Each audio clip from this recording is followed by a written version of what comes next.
गृह मंत्री जी उसमें उपस्थित रहे। इससे पहले की सरकार का जो रवैया था कि छोटे छोटे विषय जो दिल्ली के लिए बड़ी बड़ी दिक्कत देने वाले थे, और जितनी बार भी भारत सरकार के द्वारा डिटेलिंग मांगी गई, कभी भी दिल्ली की तत्कालिक सरकार के द्वारा सहयोग नहीं किया गया। आज चाहे ट्रैफिक के वो पॉइंट जिन कारण से सड़कों पे ट्रैफिक रहता है, जल भराव होता है, कहाँ कहाँ पे किन किन चीज़ों को ठीक करने की आवश्यकता है, उसकी डिटेल डिस्कशन, वो कमेटियाँ जो शांति समितियाँ थाना लेवल डिस्ट्रिक्ट लेवल कमेटियों का गठन जो होना है उस पर चर्चा की गई। जो प्रोसिक्यूशन और कलेक्टर ऑफिस की कानून व्यवस्था में भूमिका होती है उस पर चर्चाएं हुई।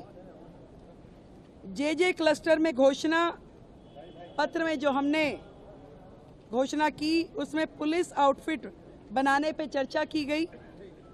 महिला सुरक्षा की दृष्टि से दिल्ली में उस पर भी प्राथमिक चर्चा हुई और जल्द ही इस पे डिटेल्ड नीतियां बनाते हुए काम करते हुए वो सारा विषय भी किया जाएगा।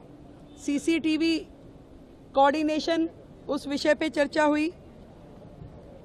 पीडब्ल्यूडी जो मैंने बताया कि वो सारे विषय जो पीडब्ल्यूडी से संबंधित हैं और कहीं ना कहीं दिल्ली में दिक्कत करते हैं, उन सब के समाधान पे चर्चा हुई।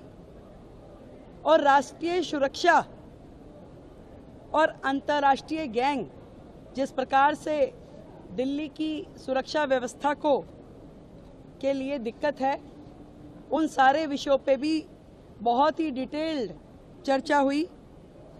मैं इतना कह सकती हूँ कि एक डबल इंजन की सरकार जिस तरीके से काम कर रही है बाकी राज्यों में भी, अब से दिल्ली में भी डबल इंजन की सरकार का एक अलग चेहरा नजर आएगा जनता को।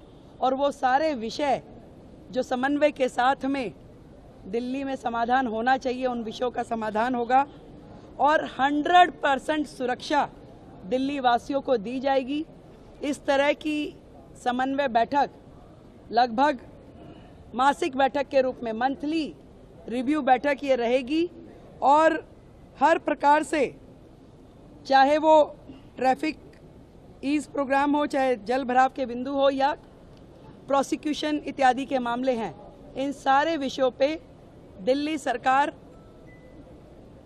केंद्र सरकार के साथ में मोदी जी के नेतृत्व में, आदरणीय गृह मंत्री जी के नेतृत्व में काम करेगी और दिल्ली को बेहतर व्यवस्थाएं देंगी।